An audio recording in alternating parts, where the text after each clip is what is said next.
KMSU. Hello, this is David Newell, Mr. McFeely. Mr. Newell, how you doing today? Okay, I'm all right. If you're all right, I'm all right. If it's okay for you. Yeah, everything sounds great. Okay, good. Okay, then let's. Where exactly are you? Are you near Minneapolis or? Yeah, we're about an hour south of Minneapolis. Oh, so you're almost to the next state, whatever that is. Yep, right between Minneapolis and the Iowa border, I guess you could say. Oh, I see. And are you originally from Minnesota? Yep, I've lived here all my life.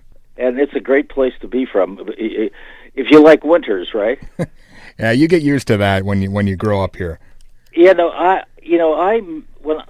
like the winter, and we don't get your winters, but we get a winter, and every time I hear Minneapolis is getting 20 feet of snow, I'm envious because I like snow, and most people don't, but I like it. So and Erie, Pennsylvania, which is only about 2 hours from us, gets a lot of snow because they get the lake effect. Oh, and sure. We don't get it because we're about 2 hours east of Erie and in a valley. I think Pittsburgh's in a sort of a valley. And but that's the home of Mr. Rogers' Neighborhood ever since 1954. That's when it all began. So we can talk about this when you. So let's start, and you just ask me questions, and I'm available as long as you are. So keep it going if you like. That's up to you. Excellent. Well, I got to say, at first, it's an honor to be speaking with you. Did you grow up with Mr. Rogers' Neighborhood? Absolutely. Yep. Everybody I know grew up on that show. Oh yeah, it is still on. By the way, we can maybe emphasize that it's on Netflix and it's on Amazon.com, and let's see, it's on PBS Kids. You can stream it or see it online, and then a lot of the public stations show it on the weekends. And I don't know if the Minneapolis station does or not, but I know a lot of the Pennsylvania stations do, and North Carolina, and so it's still available on broadcast too on the weekends. So it's still around. It's almost 50 years now that Mr. Rogers' Neighborhood has been. In fact, it is 50 years because it started in Canada in 1965. That's where it first came on the air, and then he brought it to the States in 67. It went on the air, or we started taping the current series. So I can tell you all this officially if you want to begin, and I'll just wait till you start your interview. Well, no, it's definitely amazing, the longevity of the show. I wanted to just ask you, I guess, how you got started acting and what led you to working with Fred Rogers on the show. Well, my background is in theater. I went to the Pittsburgh Playhouse, which is close to the Guthrie Theater in Minnesota. They have a good reputation. And they had a theater school with it, and I went to the theater school for a 2-year program and stayed for about 8 years doing the children's theater. And I had a mutual friend who knew Fred Rogers and me, and when the neighborhood went national in 67, his name is Bob, set up a interview for me with Fred Rogers. And I was the last interview, and I went in and met him in Pittsburgh at the local public station here, and he hired me. And I said, well, I have got a job for a year because we did 130 programs in black and white that first year. And I said, well, I'll have a job, and then I'll move back to Los Angeles where I wanted to go to begin with. And here I am talking to you almost 50 years later. And I've been in the neighborhood, and it's been a wonderful, wonderful career working with Fred Rogers and doing many, many things within that program, the public relations and the associate producer, and of course Mr. McFeely. So my jobs over the years have been very diverse, and I couldn't have asked for a better career. And that's in a nutshell how I got into the program. Well, I want to ask you also, I guess a typical day making the show, you mentioned you did 130 some shows in a year. So do you kind of just record it live, I guess, every day? Yeah, well, we recorded it in segments. For instance, when we were doing taping almost every day. I'll just give you an example. On Monday, we would tape for 2 weeks ahead, and we would tape maybe all of the neighborhood of make-believe segments where the puppets are. And then on Tuesday, that would be a day we met and talked about the upcoming weeks. And then Wednesday, we go back in the studio and tape neighborhood of make-believes. And again on Thursday, Friday was the day to work on other brush-ups. Then, when all the neighborhood of make-believes were done for, I would say, maybe 2 weeks' worth of programs, we would go back in the studio and set up, the interior, where he changed his shoes and so forth, and we would do all the wraparounds to the programs. So we didn't do it in order. We did it in segments, and then the editor took everything and put it all together. And before we even went into the studio, we would do some of the location shots, going to a factory to see how something is made, or Mr. Rogers visits a doctor's office to show children what to expect, that type of thing. So it wasn't done in straight through. It was done in more movie style. We may have done a segment that happened after the opening, something that was, and then it was edited. If I'm making sense, am I? Oh, absolutely, yeah. So it was a different way of doing the program. However, within all the programs we made over the years, over 1,000, maybe 1,200, 1,500, I can't remember exact count, we did one program in order in one day. And that was the day we had Marcel Marceau, the mime, on the program. He was in Pittsburgh for a concert, a mime concert, and he was able to give us about 3 hours. So we taped. He came in his regular clothes, met Mr. Rogers, and read a book about mime and showed mime, his book. Then we went, set up the neighborhood of make-believe in another studio already set up. He went in there, we taped that, and then we came back in the other studio where the interior was and finished the program, all in an afternoon. That's the only time we've ever taped one program in order. So that's a little bit of trivia for you. Excellent. Well, you and Fred seemed like you had a genuine friendship on camera. I assume he must have been pretty much the same off camera as well. He was. He that was Fred Rogers. His wife, people would always ask her, and her stock answer was, "Well, what you see is what you get." That's how he was. He was not an actor. He was a communicator. He didn't see himself. He wasn't a singer. He knew that he didn't have the voice of, Perry Como or a current singer of today. He was a musician, though, and he wrote all his music, and he studied child development and all those disciplines he used in Mr. Rogers' neighborhood. For instance, his undergraduate work was in composition and piano. And then he went to New York City and got a job at NBC in the early days of television. And he worked on shows like The Voice of Firestone, which I don't know if your listeners have heard of these programs, but they were the classic programs of the early 50s.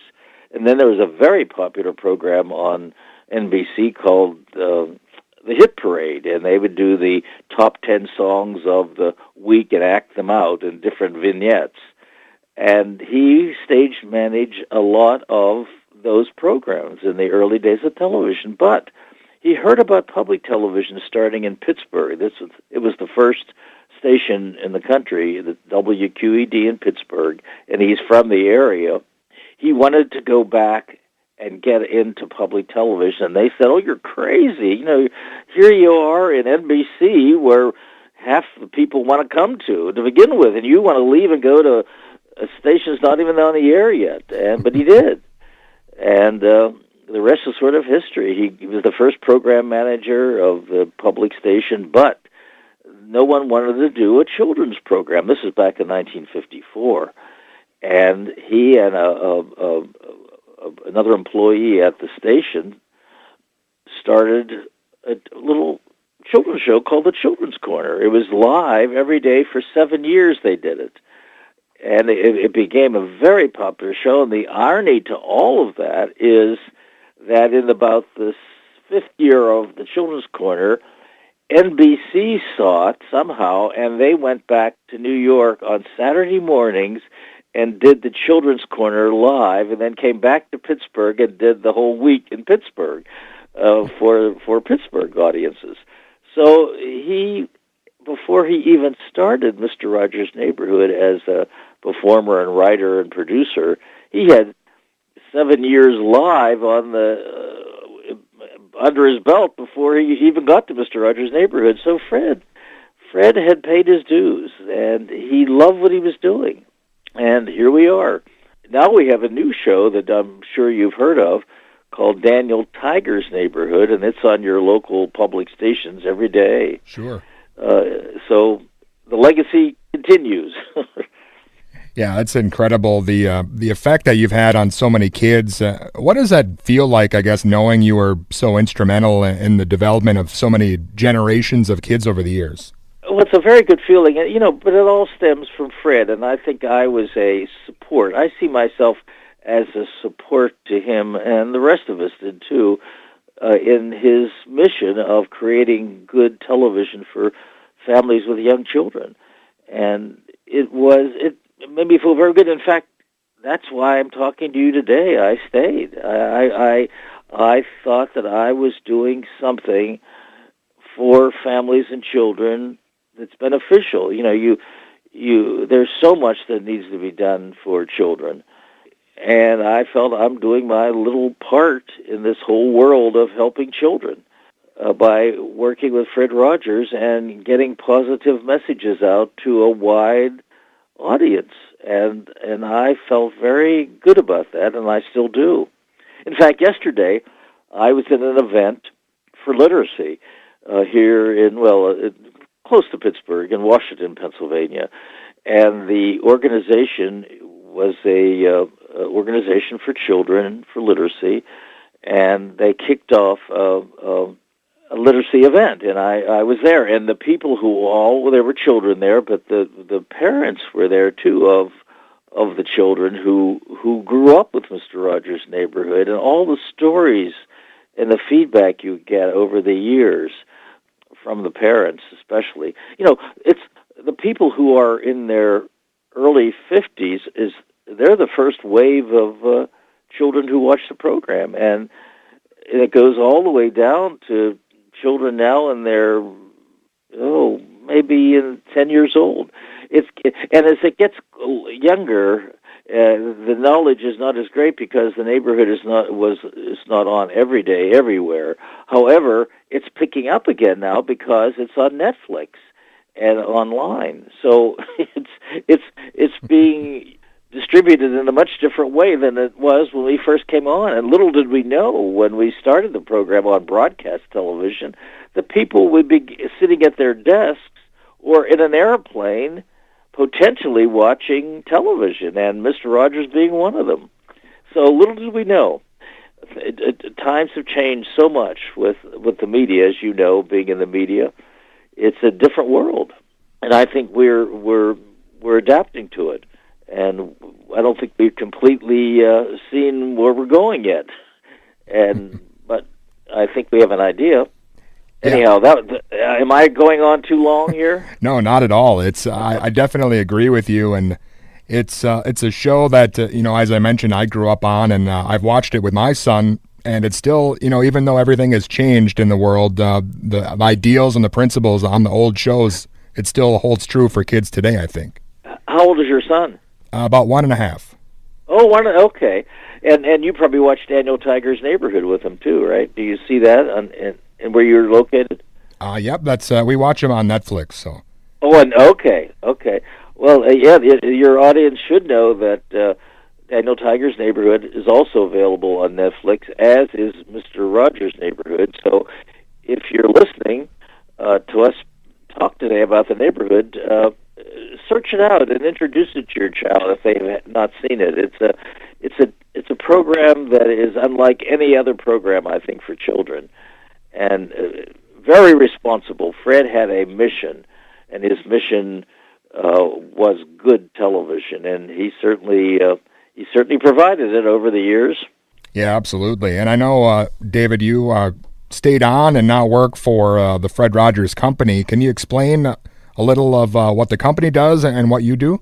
Yes, I'm mainly, but before we changed to the Fred Rogers Company, which is shortly after Fred Rogers' death, it was called Family Communications Incorporated, and that's what Fred thought the program did. He wanted the program to spur, so to speak, family communications, talking within your family about something they may have seen on Mr. Rogers' Neighborhood. He never wanted to have a company called the Fred Rogers Company, but after his death, his family agreed that it should be the Fred Rogers Company to carry on the name, so that's what we're doing.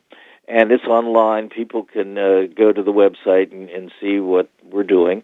But we produce Daniel Tiger's Neighborhood, as well as two other programs that are on public television. We don't start from scratch. They're already produced, but we sort of usher them through the system with our company. One is called Peg Plus Cat. That's a show for children on early math. And then there's another called The Odd Squad, and that's also for math, teaching math to older children. It's problem solving, really. And we are responsible for the distribution of those programs, as well as doing the follow-up to those programs with outreach.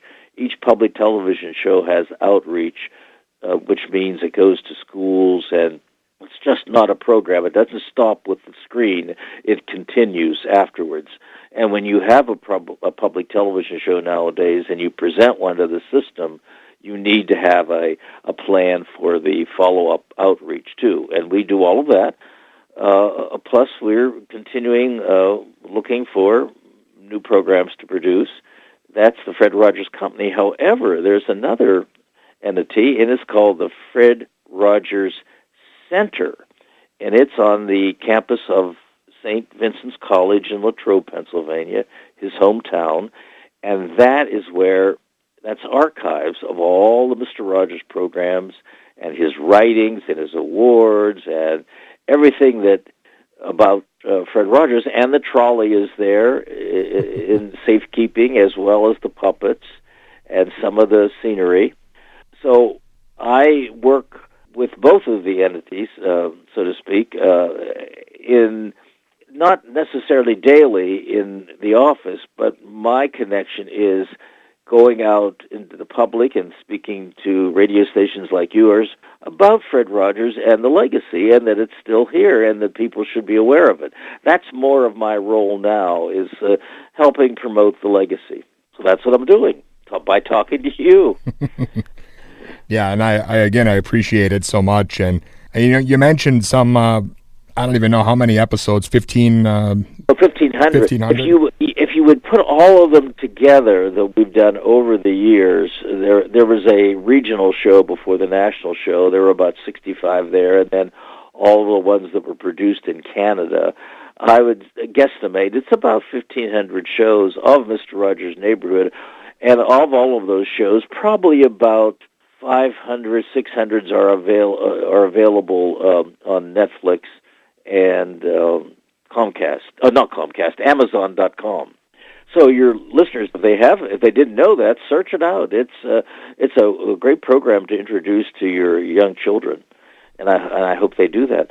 The other thing that if your listeners ever come through Pittsburgh, Pennsylvania, there is a museum in Pittsburgh called the Heinz History Museum. Heinz, as in the ketchup, because they're headquartered in Pittsburgh, the Heinz food product. Okay.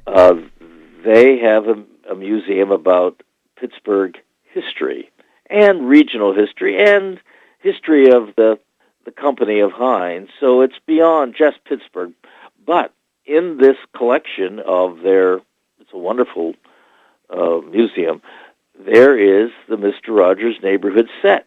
They have the set that was used on Mr. Rogers' Neighborhood all those many years in permanent display.